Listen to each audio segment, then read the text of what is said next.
The sanctions were supposed to work. Not partially, not eventually.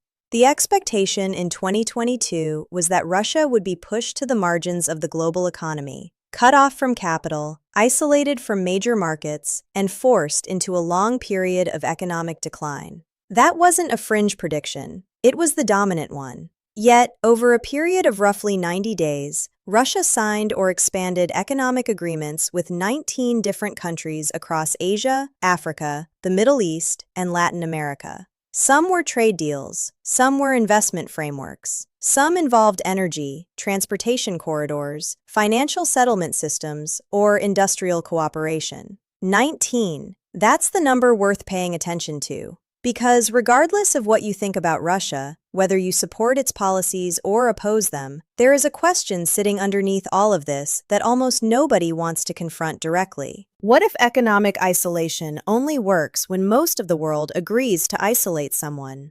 And what if most of the world doesn't? That question matters far beyond Moscow. It affects energy prices, shipping routes, currency markets, the future of sanctions as a geopolitical tool. It even affects something as mundane as the price of goods sitting on a supermarket shelf thousands of miles away. The argument you'll often hear is simple. Russia still trades, yes. Russia still sells oil, yes. Russia still signs agreements, yes. But those agreements don't matter because they're mostly with smaller economies. There's some truth there. A trade agreement with a developing country is not the same thing as access to the entire European market. Losing Europe was a genuine economic shock. Nobody serious disputes that. But there's a second question. If these partnerships are supposedly insignificant, why does the list keep getting longer? That's where things become uncomfortable. Not because the answer is mysterious, but because it's surprisingly straightforward. Many countries are making decisions based on their own interests rather than somebody else's geopolitical priorities. And once you start looking at the agreements individually, a pattern appears. India expands energy cooperation. China deepens industrial and financial integration. Iran pushes forward transport corridor projects. Countries in Africa pursue agricultural, mining, and infrastructure arrangements. States in the Gulf continue balancing relationships rather than choosing sides. Different governments, different motivations, same direction. The assumption in many Western capitals was that economic pressure would create a global consensus. Instead, what emerged was something closer to a global negotiation. Some countries joined sanctions, many didn't. Others participated selectively while quietly expanding trade elsewhere. It's a little like announcing a boycott and then discovering half the shopping mall never agreed to it.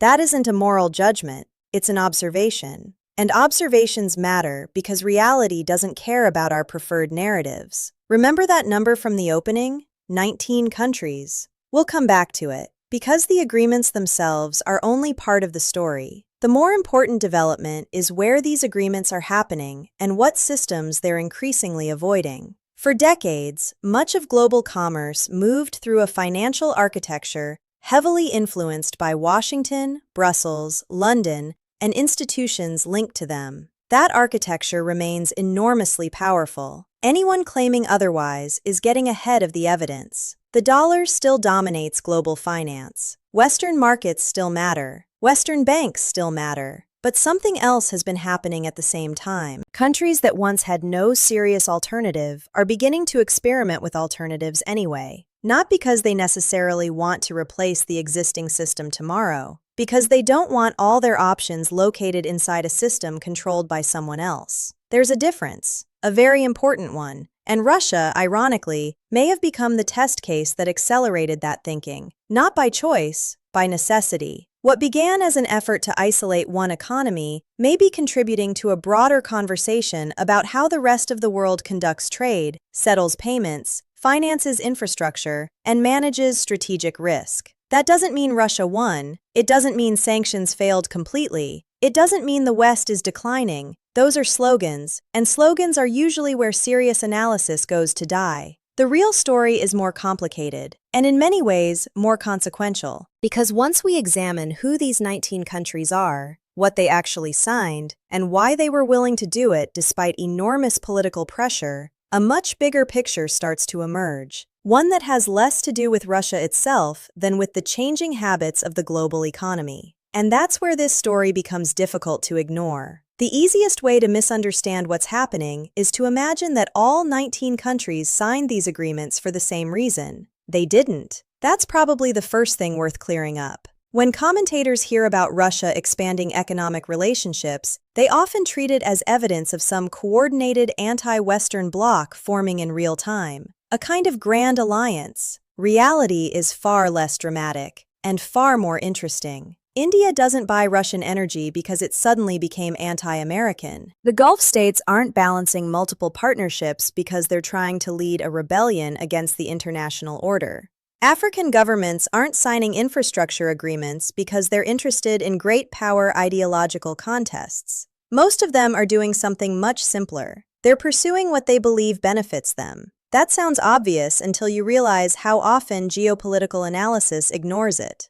Take India. When discounted Russian oil became available after sanctions disrupted traditional trade patterns, Indian refiners saw an opportunity. Energy imports are not an academic discussion in a country of more than 1.4 billion people. Every percentage point matters. Every dollar matters. Officials in New Delhi looked at cheaper crude and made a calculation. Not an ideological calculation, an economic one. Meanwhile, China approached the situation differently. For Beijing, the relationship extends beyond energy. It touches manufacturing supply chains, cross-border settlements, transportation corridors, technology cooperation, and long-term strategic planning. China and Russia don't agree on everything. States rarely do. But both governments share an interest in reducing vulnerabilities created by excessive dependence on systems they don't fully control. That distinction keeps appearing. Control, not replacement, control. Those are not the same thing. A country can continue using the dollar while simultaneously building alternatives. A government can participate in Western markets while developing parallel payment systems. These actions are often interpreted as contradictions. They're not. They're hedges. The same logic that drives an investor to diversify assets is increasingly driving nations to diversify economic relationships. And then there's the transport question. Remember this because we'll come back to it later. One of the least discussed developments of the past few years has been the growing importance of alternative trade corridors connecting Russia, Iran, India, Central Asia, and parts of the Middle East. Transportation sounds boring until you realize that trade routes shape economic power. Always have. The Suez Canal matters because geography matters. The Strait of Hormuz matters because geography matters. The Malacca Strait matters because geography matters. People talk endlessly about military power while forgetting that containers, railways, ports, and logistics networks quietly determine how much influence countries can actually exercise. A factory producing goods means very little if products cannot move efficiently. That's why projects linking Russian markets southward through Iran toward the Indian Ocean have attracted increasing attention. Not because they're replacing existing routes overnight, they're not, but because they create options, and options have value. Particularly when sanctions, tariffs, conflicts, or political disputes suddenly make old routes less reliable.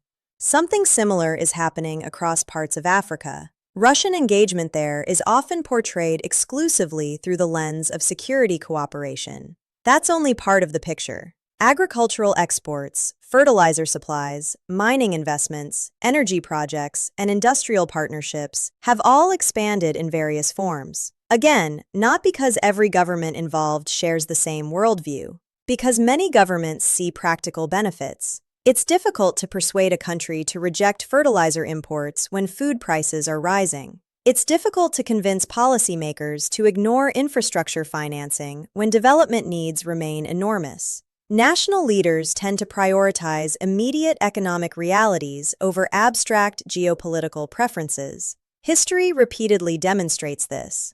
The funny thing is that some analysts still seem surprised by it. A government facing inflation, unemployment, and energy shortages usually spends less time thinking about geopolitical narratives than people writing think tank reports thousands of miles away. That's not cynicism, that's governance. But there is another layer underneath all of this. And it's the layer that matters most. The agreements themselves aren't the headline. The headline is the lesson countries may be drawing from Russia's experience. Imagine you're a policymaker in a medium-sized country. You watch one of the world's largest economies face sanctions, financial restrictions, asset freezes, export controls, and banking limitations. Regardless of whether you support those measures, you learn something from watching them happen. You learn where vulnerabilities exist. You learn which systems can become pressure points. You learn what dependence looks like when politics suddenly changes. And once you've learned that lesson, it's very difficult to unlearn it. Which brings us back to those 19 agreements.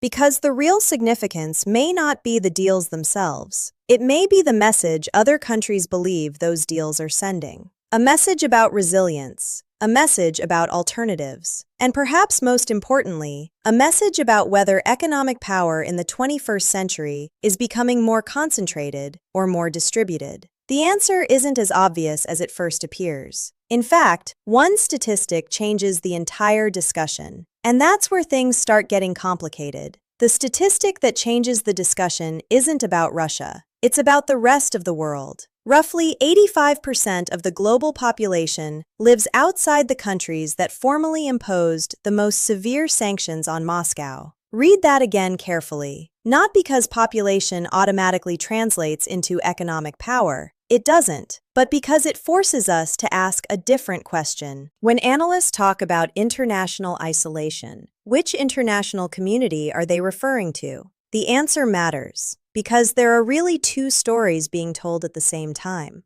One story says Russia lost access to major Western markets, technologies, investment flows, and financial networks. That's true. The other story says Russia became completely isolated from the world economy. That part becomes harder to defend when you start examining actual trade flows. Russia's economic geography didn't disappear. It shifted, and that's a very different thing. Think about what happened after 2022. Oil exports didn't vanish. They changed destinations. Trade didn't stop. It rerouted. Financial transactions didn't become impossible. They became more complicated. Those distinctions sound small. They're enormous. A company that loses a customer faces one problem. A company that finds a different customer faces another. Neither situation is painless, but they're not remotely the same.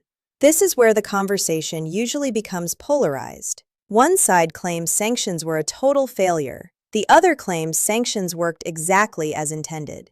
I don't think either position survives serious scrutiny. Russia clearly absorbed significant costs. Foreign investment declined. Technology access narrowed. Certain industries faced real pressure. Capital became more expensive. Logistics became more difficult. Those effects are measurable. But here's where the story takes an unexpected turn. Many of the mechanisms created to help Russia cope with sanctions are now being examined by countries that have no intention of becoming Russia. And that's the reversal. The story isn't necessarily about Moscow adapting. The story may be about everybody else watching. Because countries pay attention when they see a major economy forced to improvise under pressure, especially countries that have complicated relationships with Washington. Especially countries that don't want their entire economic future tied to decisions made elsewhere. Imagine you're sitting in a finance ministry somewhere in Asia, Africa, Latin America, or the Middle East. You might have excellent relations with the United States today, but what about 10 years from now? 20. Governments change, policies change, strategic priorities change. Nobody knows what future disagreements might emerge. That uncertainty encourages preparation, not confrontation. Preparation. And preparation is exactly what we're seeing. Local currency trade agreements, alternative payment systems, regional development banks, new transport corridors, cross-border settlement mechanisms. None of these developments individually threaten the existing global financial order. Let's keep our feet on the ground. The dollar remains extraordinarily powerful. Its network effects are immense. Its liquidity is unmatched. Its institutional foundations remain stronger than any competitor. Those facts matter, A lot. Yet history contains a recurring lesson. Dominant systems rarely weaken because a single challenger defeats them. They weaken because participants gradually develop alternatives, slowly, almost invisibly. Then one day people look around and realize the ecosystem has become more diverse than they assumed. Remember the 19 agreements from the opening? The reason that number matters isn't because 19 countries transformed the global economy. They didn't. The reason it matters is because it reveals something about incentives. Despite enormous political pressure, countries continued finding reasons to engage. Different reasons, different sectors, different priorities, yet engagement continued. That should tell us something. Economic behavior tends to reveal genuine interests better than political speeches. Governments say many things. Trade flows are harder to fake. And there's another detail that often gets overlooked. Many countries pursuing relationships with Russia are simultaneously pursuing relationships with the United States, Europe, China, and regional partners. They aren't choosing one camp. They're trying to avoid dependence on any single camp. That's a profound shift from how many observers still imagine global politics. The Cold War trained people to think in blocks. The modern world increasingly behaves like a marketplace. Messy, flexible, transactional, sometimes contradictory. A country might buy weapons from one partner, energy from another, technology from a third, and investment from a fourth. To outside observers, that can look inconsistent. To policymakers, it looks like risk management. Which brings us to the bigger issue lurking beneath this entire conversation. Because if Russia's experience accelerated a global search for alternatives, not replacements, alternatives, then the real impact won't be measured in this year's trade statistics. It'll be measured over the next decade. And I think that's where the most important question emerges. Not whether Russia was isolated, but whether the world is becoming harder to isolate in the first place. Let's go back to the prediction that opened this video. The expectation wasn't simply that Russia would suffer economic damage. It did. The expectation was that economic pressure would produce political and strategic isolation on a global scale. That's a much bigger claim. And after watching what actually happened over the past few years, I'm increasingly convinced those are two different things. A country can be damaged without being isolated. A country can lose markets without losing partners. A country can face restrictions while still finding opportunities elsewhere. Those distinctions aren't technical details. They're the entire story. Because when people hear the phrase, Russia is isolated, they often imagine a nation cut off from meaningful economic interaction. Yet, when we look at energy deals, infrastructure projects, transportation corridors, agricultural agreements, industrial partnerships, and financial arrangements stretching across Asia, Africa, the Middle East, and Latin America, the picture becomes considerably more complicated. Not cleaner, more complicated. And complexity is frustrating because it refuses to fit inside slogans. The world we're entering appears less interested in choosing sides than many policymakers expected. Countries want access to American markets. They also want Chinese investment. They want Gulf capital. They want European technology. They want Russian energy or commodities when the economics make sense. Many governments aren't asking which side they belong to. They're asking how many options they can maintain simultaneously. That's a different mindset. And it may be one of the defining characteristics of this decade. Remember the transport corridors we discussed earlier? The reason they're important isn't because they're replacing existing systems. The reason they're important is because every new route reduces dependence on a single route. Every alternative payment mechanism reduces dependence on a single mechanism. Every diversified trade relationship reduces dependence on a single partner. Viewed individually, these changes seem small. Viewed together, they begin to form a pattern. Not a revolution, a redistribution of leverage. Slow enough that many people barely notice it. Steady enough that it's difficult to ignore. This is also where I think both supporters and critics of Russia often make the same mistake. They focus too much on Russia. The larger story is about incentives. Countries watched what happened after 2022. They observed sanctions. They observed asset freezes. They observed export controls.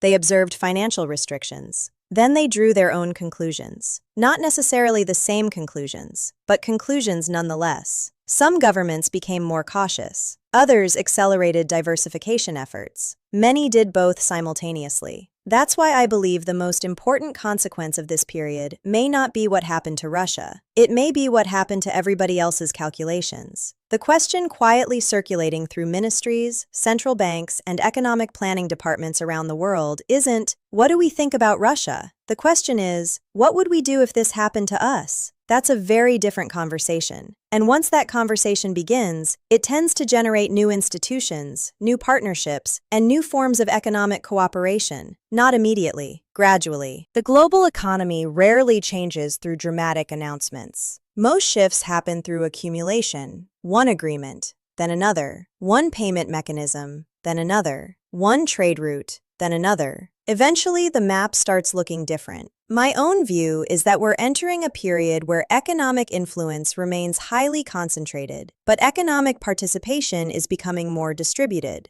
The United States will remain the world's leading financial power for the foreseeable future. I don't see credible evidence suggesting otherwise. But I also think more countries will spend the next decade building backup systems, backup routes, and backup partnerships. Not because they expect the current order to collapse, because they don't want all their eggs in one basket. That's a very human instinct. It also happens to be a very geopolitical one. So, was Russia isolated? Parts of its economy certainly were. Parts of its economy still are. But if a country can sign economic agreements with 19 nations in 90 days, expand trade networks, develop alternative routes, and maintain relationships across multiple regions, then the word isolated starts carrying more political meaning than analytical meaning. And that's where I land. The biggest story isn't that Russia found partners. The bigger story is that an increasing number of countries appear determined to keep their options open, regardless of what any great power would prefer. My prediction? 10 years from now, historians won't spend most of their time debating whether Russia was isolated. They'll spend more time studying how the sanctions era accelerated a global search for economic flexibility. Different currencies, different routes, different partnerships, different choices. Because once countries discover they have options, they rarely volunteer to have fewer of them. If you enjoyed this analysis, subscribe and join me for the next one. There are a lot of stories that sound simple from a distance and become far more interesting once you get close enough to inspect the details. And in geopolitics, details have an annoying habit of becoming history.